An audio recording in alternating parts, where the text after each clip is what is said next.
Apa kabar teman-teman pendengar sekalian? Berjumpa kembali dengan saya Mina Chandra di acara Taiwan Dewasa ini, mengupas informasi yang marak dibicarakan masyarakat Taiwan. Amina juga berharap informasi ini juga bisa menambah wawasan bagi kita semua.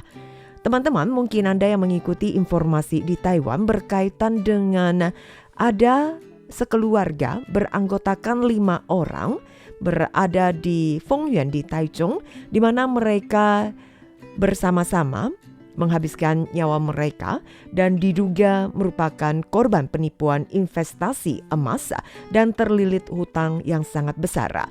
Dan dalam keadaan atau kondisi mereka ditemukan tewas di rumah mereka pada bulan Juli tahun ini.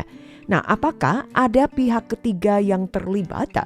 Tetapi juga berdasarkan dari klarifikasi dari pihak yang berwajib, pil tidur ditemukan dalam kasus pembunuhan di Fongyuan yang ada di Taichung, dan kemudian mereka juga mengungkap sebuah titik yang mencurigakan yang sangat penting.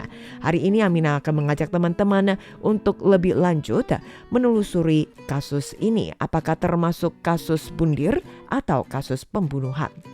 Kejaksaan Distrik Taichung mengkonfirmasikan bahwa kelima orang tersebut dinyatakan positif menggunakan obat-obatan psikiatris dan obat penenang, dan apakah mereka dipaksa meminum obat tersebut atau merupakan tindakan menghabiskan nyawa sendiri yang direkayasa, dan semua ini masih menjadi misteri. Direktur Departemen Kedokteran Forensik di Rumah Sakit Afiliasi Universitas Nasional Chongsan, Kau Ta-chen, ia meyakini bahwa bundir dengan membakar arang dan biasanya tidak melibatkan pil tidur. Jadi pada saat orang yang akan melakukan aksi tindakan menghabiskan nyawa sendiri dengan membakar arang agar dia menghirup karbon monoksida juga bisa membuatnya pingsan, kemudian juga tidak sadar diri, lalu akan berakibat fatal yaitu kematian. Dan ditambahkan lebih lanjut faktanya bahwa ayah dari kelima orang tersebut juga sempat meninggalkan catatan bundir dan juga menimbulkan pertanyaan.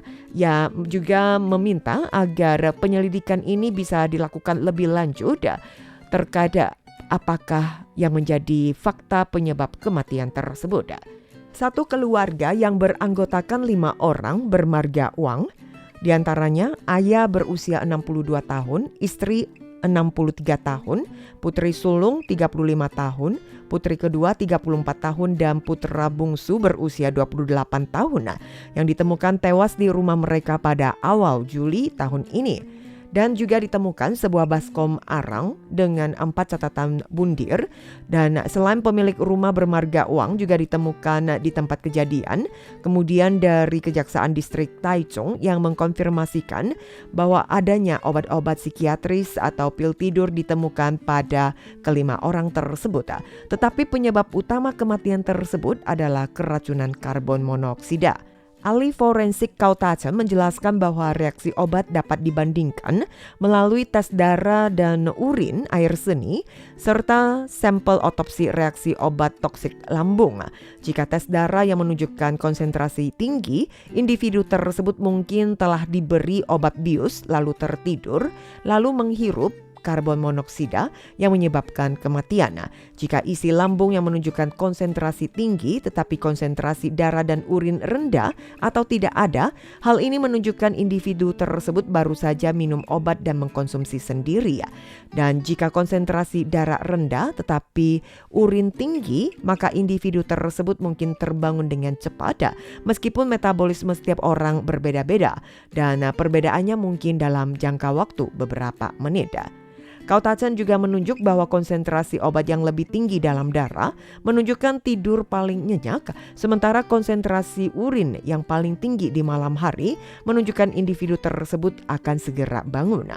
Dan jika pada lambung ditemukan konsentrasi obat tinggi, menunjuk individu tersebut baru saja tertidur atau mungkin orang tersebutlah yang menyalakan api arang. Kau Ta-chen juga menyarankan untuk melakukan uji lambung partikel obat-obat yang ada karena obat harus dihancurkan atau dicampur secara merata. Jika partikel obat masih ada di dalam perut, bisa jadi orang tersebut yang memberi obat bius atau menyalakan api arang. Sementara Kejaksaan Distrik Taichung saat ini masih tengah menyelidiki jaringan penipuan di balik insiden tersebut dan telah menahan seorang perempuan bermarga Li dan atas tuduhan penipuan dan kejahatan lainnya. Kemudian setelah hasil otopsi dari 5 korban yang sudah diluncurkan mengungkap adanya obat-obatan psikiatris dan obat penenang, tetapi tidak mengesampingkan kemungkinan terjadinya pembunuhan. Dan pihak kejaksaan masih menyelidiki kasus ini. Kejaksaan Distrik Taichung mengatakan 10 Juli, dokter forensik dari Institut Kedokteran Forensik melakukan otopsi terhadap 5 jenazah tersebut dan pemeriksaan otopsi melalui pemeriksaan mikroskopis dan uji toksikologi tidak menunjukkan adanya hal-hal baru pada 5 orang yang meninggal dunia dan juga tidak ada bukti positif keterlibatan orang lain. Dan jaksa juga mengatakan obat-obatan seperti amfetamin, zat beracun lainnya umumnya juga tidak terdeteksi pada orang tersebut. Tetapi juga ditemukan ada obat-obat psikiatris dan juga obat penenang. Pihak jaksa juga menyampaikan setelah analisa menyeluruh, kelima orang tersebut meninggal dunia karena keracunan karbon monoksida dalam ruang tertutup. Dan dicurigai kelima orang tersebut melakukan aksi bundir dengan membakar arang sehingga mereka menghirup karbon monoksida yang beracun. Dan sementara ini dari kejaksaan mereka juga mengesampingkan kemungkinan terjadi kasus pembunuhan. Jaksa juga mengeluarkan surat keterangan otopsi pada tanggal 26 Agustus lalu telah disampaikan kepada keluarga almarhum dan berdasarkan hasil otopsi dilengkapi dengan bukti-bukti dan investigasi setempat, mereka terus akan mengklarifikasi kebenaran kasus ini. Kejaksaan Distrik Taichung sempat juga umumkan bahwa dari pihak jaksa dan ahli patologi forensik melakukan otopsi terhadap kelima korban yang meninggal dunia pada Juli tahun ini serta sejumlah sampel yang relevan sudah dikumpulkan untuk dilakukan pengujian. Sebuah laporan terbaru mengungkap adanya obat-obatan psikiatris dan juga pil tidur pada kelima korban.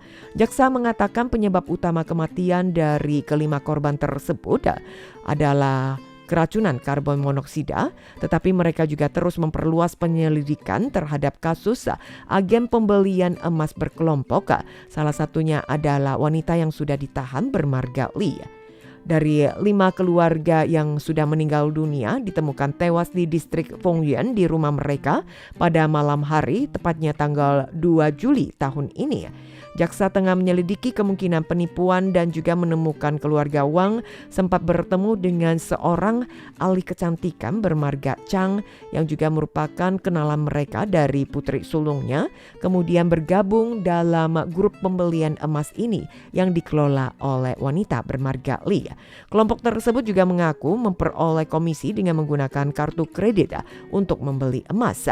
Setahun setelah keluarga Wang berinvestasi, ternyata hutang mereka lama-lama semakin membukit dan melebihi akumulasi komisi yang ada saat pembelian emas dengan berbagai alasan seperti pelanggaran kontrak dan lain-lain menuntut agar keluarga Wang membayar kompensasi senilai 5 juta dolar Taiwan kepada Ibu Li. Dan kemudian ia juga membawa keluarga Wang ke Bank Changhua untuk menggadaikan rumah mereka dengan pinjaman 2 juta dolar Taiwan. Keluarga Wang yang sempat menggadaikan mobil sepeda motor mereka. Dengan berdasarkan bukti keuangan maupun chattingan komunikasi dengan Ibu Li, kemudian pihak pengadilan juga sudah menahan yang bersangkutan untuk diinterogasi lebih lanjut. Nah, teman pendengar, dalam hal ini memang sangat kecewa sekali. Kita berharap agar semua orang pasti akan menghadapi masalah, tetapi kita juga harus menghargai hidup kita. Dan jika kita mendapatkan ada teman yang mengalami tekanan psikologis, maka juga bisa mencari bantuan atau lembaga-lembaga konseling Lifeline 1995 untuk mendapatkan bantuan agar orang tersebut jangan sampai melakukan aksi fatal menghabiskan nyawanya sendiri. Demikian teman pendengar, informasi hari ini Amina bagikan untuk Anda. Semoga saja bermanfaat. Amina pamit dulu, sampai jumpa.